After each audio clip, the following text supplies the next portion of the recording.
Assalamualaikum. Alhamdulillah hari ini aku bisa berbagi kegiatan sehari-hari aku lagi. Buat teman-teman yang udah nonton video aku, terima kasih ya. Dan jangan lupa buat tonton video aku selanjutnya, karena bakalan banyak banget hal-hal bermanfaat lainnya yang aku bagikan. Langsung aja, seperti judul di video aku ini, keuangan adalah aspek penting yang perlu diperhatikan, termasuk ketika bicara tentang rumah tangga ya teman-teman. Di dalam kehidupan rumah tangga tentunya ada berbagai keperluan yang perlu dipenuhi, sehingga keuangan pun perlu disusun dengan baik. Sebenarnya ada berbagai cara mengatur keuangan rumah tangga yang efektif dan bisa menjadi referensi, dan aku akan membahas tentang hal tersebut supaya keluarga teman-teman dapat mengatur berbagai keperluan sehari-hari dan terhindar dari kanker alias kantong kering. Tonton sampai selesai ya, dan mari lebih bijak dalam mengatur keuangan. Cara mengatur keuangan rumah tangga supaya tidak boros. Pada dasarnya, mengatur keuangan rumah tangga merupakan tanggung jawab bersama. Jika ingin dilakukan secara optimal, aspek keuangan ini apabila tidak diatur dengan bijak, bahkan bisa mengganggu keharmonisan keluarga teman-teman loh. Jadi sebaiknya teman-teman pahami berbagai cara mengatur keuangan, lalu sesuaikan dengan kondisi rumah tangga masing-masing. Pertama, lakukan perhitungan terhadap seluruh pendapatan. Hal pertama yang penting untuk dilakukan dalam mengatur keuangan rumah tangga, yakni menghitung seluruh pendapatan. Di sini tidak hanya bicara tentang gaji, melainkan termasuk berbagai pendapatan lain, misalnya intensif, uang lembur, pendapatan tambahan, keuntungan dari investasi, dan sebagainya. Dengan adanya perhitungan ini, teman-teman dapat lebih mudah untuk membuat alokasi keuangan. Jika dalam keluarga tidak hanya satu orang yang bekerja, maka hal ini juga perlu menjadi pertimbangan tentang bagaimana alokasi pendapatan teman-teman. Yang kedua, buat daftar pengeluaran. Cara mengatur keuangan rumah tangga yang kedua yaitu membuat daftar pengeluaran bulanan. Ada berbagai hal yang termasuk dalam hal ini, misalnya belanja bulanan, kebutuhan sehari-hari, tagihan air dan listrik, biaya transportasi, biaya pendidikan, cicilan rumah atau kendaraan, dan sebagainya. Mengalokasikan dana rumah tangga yang tepat penting juga untuk memahami mana saja kebutuhan primer, sekunder, dan tersier. Jangan sampai teman-teman salah dalam menilai 3 jenis kebutuhan tersebut, karena hal ini dapat membuat teman-teman semakin sulit dalam mengatur keuangan. Teman-teman sebaiknya juga membuat daftar belanja bulanan supaya lebih mudah untuk mengontrolnya. Yang ketiga, bedakan antara kebutuhan dan keinginan. Jika ingin mengatur keuangan, khususnya pengeluaran, maka penting untuk membedakan antara kebutuhan dan keinginan. Ketika teman-teman sudah berumah tangga, akan ada berbagai kebutuhan seperti yang sudah aku sebutkan pada bagian sebelumnya. Berbagai kebutuhan perlu dipenuhi, bahkan tidak menjadi masalah jika teman-teman ingin memenuhi kebutuhan tersier seperti liburan keluarga. Namun perlu dipastikan bahwa teman-teman juga paham mana saja yang termasuk kebutuhan, lalu mana yang hanya masuk dalam kategori keinginan. Jika hal tersebut tidak terlalu penting, maka jangan sampai lebih diutamakan dari kebutuhan pokok ya.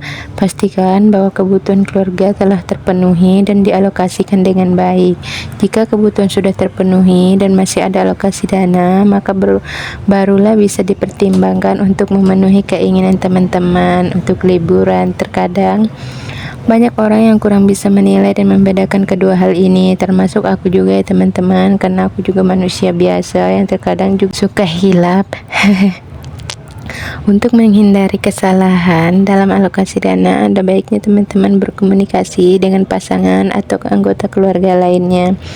Yang keempat, jaga komunikasi tentang keuangan. Bicara tentang cara mengatur keuangan rumah tangga, sebenarnya tidak lepas dari bagaimana komunikasi dengan pasangan atau keluarga.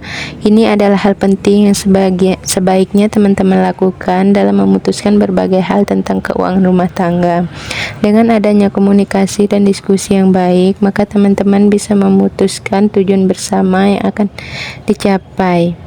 Yang kelima, usahakan untuk menghindari hutang. Jika ingin mengatur keuangan rumah tangga dengan optimal, maka sebisa mungkin teman-teman perlu menghindari hutang piutang. Perlu diketahui bahwa dengan adanya berbagai tagihan hutang, maka bisa saja mengganggu alokasi keuangan keluarga. Yang keenam, jika terpaksa berhutang, kelola dengan baik. Meski penting untuk berusaha menghindari hutang, namun hal ini seringkali tidak dapat dilakukan oleh sebagian rumah tangga. Adanya berbagai kebutuhan yang membuat utang bisa menjadi alternatif. Jika memang terpaksa memilih mengutang, maka pastikan hal tersebut memang benar-benar penting dan berguna untuk memenuhi kebutuhan pokok. Misalnya cicilan rumah, namun perlu diperhatikan juga bahwa hutang ini perlu dikelola dengan baik. Rasio hutang perlu dijaga, sebaiknya teman-teman tidak berhutang melebihi 30% dari jumlah penghasilan. Jika jumlah hutang lebih dari angka tersebut, maka bisa berpotensi membuat keuangan keluarga menjadi terganggu. Yang ketujuh, pahami dan alokasikan dana darurat. Hal penting selanjutnya yang perlu dipahami dalam mengatur keuangan keluarga yaitu tentang dana darurat. Ketika menjalankan rumah tangga, bisa jadi muncul berbagai tantangan dan risiko yang tidak terduga atau di luar perencanaan. Misalnya terjadi kecelakaan, bencana alam, krisis ekonomi, atau mengalami PHK. Jika kejadian seperti itu muncul, maka bisa jadi keuangan rumah tangga terganggu. Inilah pentingnya menyiapkan dana darurat, yaitu untuk digunakan pada masa terdesak. Cara untuk menyiapkan dana darurat yaitu bisa diambil dari pendapatan setiap bulannya. Kisarannya relatif dapat disesuaikan dengan kemampuan finansial keluarga, biasanya berkisar antara 10 hingga 30%. Namun perlu dipastikan bahwa ada dana darurat ini benar-benar hanya dipakai untuk kebutuhan darurat. Jangan sampai dipakai untuk hal-hal di luar itu, apalagi hanya untuk memenuhi kebutuhan dan kebutuhan yang bukan hanya untuk memenuhi keinginan dan bukan kebutuhan. 8. Alokasikan dana untuk asuransi tabungan serta investasi. Cara mengatur keuangan rumah tangga yang berikutnya itu alokasikan dana untuk berbagai kebutuhan penting seperti asuransi, tabungan, dan investasi. Hal ini seringkali terlupakan oleh banyak keluarga sehingga tidak dapat manajemen dengan baik. Selain penting untuk menyiapkan dana darurat, ketiga aspek ini juga sebaiknya diperhatikan. Diskusikan dengan pasangan atau keluarga tentang apa saja asuransi yang sebaiknya diikuti, lalu bagaimana cara untuk mengatur tabungan dan investasi. Yang kesembilan, lakukan evaluasi berkala. Setelah mendengar berbagai cara mengatur keuangan rumah tangga yang sudah aku sebutkan sebelumnya, maka kini saatnya teman-teman pahami juga pentingnya melakukan evaluasi berkala dalam kurun waktu tertentu, misalnya seperti akhir bulan. Sebaiknya teman-teman lakukan evaluasi terkait keuangan rumah tangga, misalnya apakah belanja bulanan sudah sesuai dengan perencanaan atau justru lebih boros. Jika ternyata tidak sesuai harapan, maka teman-teman bisa melakukan perbaikan atau penyesuaian untuk manajemen yang lebih baik di bulan berikutnya. Itulah berbagai cara dan tip yang bisa teman-teman lakukan untuk mengatur keuangan dalam rumah tangga. Ternyata ada cukup banyak hal yang perlu diperhatikan jika ingin mengatur keuangan yang lebih efisien dan terhindar dari pemborosan. Mengatur keuangan rumah tangga juga memiliki perbedaan dengan mengatur keuangan pribadi. Teman-teman perlu memperhatikan pendapatan dan pengeluaran untuk keluarga. Namun tenang saja, setiap cara tadi bisa dimulai dari pembiasaan dalam kehidupan sehari-hari. Jika sudah terbiasa, maka akan semakin mudah untuk mengaturnya dengan optimal. Dengan mengatur keuangan dan meminimalisir pemborosan, maka teman-teman bisa lebih mudah untuk menabung atau mengalokasikan dana untuk investasi atau pendapatan seperti yang sudah aku jelaskan tadi. Untuk teman-teman yang sudah menonton dan menyimak video aku, terima kasih. Semoga bermanfaat, dan kalau ada kesalahan mohon koreksinya. Terima kasih sudah mampir. Sebelum tutup, aku ada sebuah pantun. Jalan-jalan ke Balikpapan, jangan lupa mengajak Wawan. Maafkan semua kekurangan karena kesempurnaan punya Rizky Febian.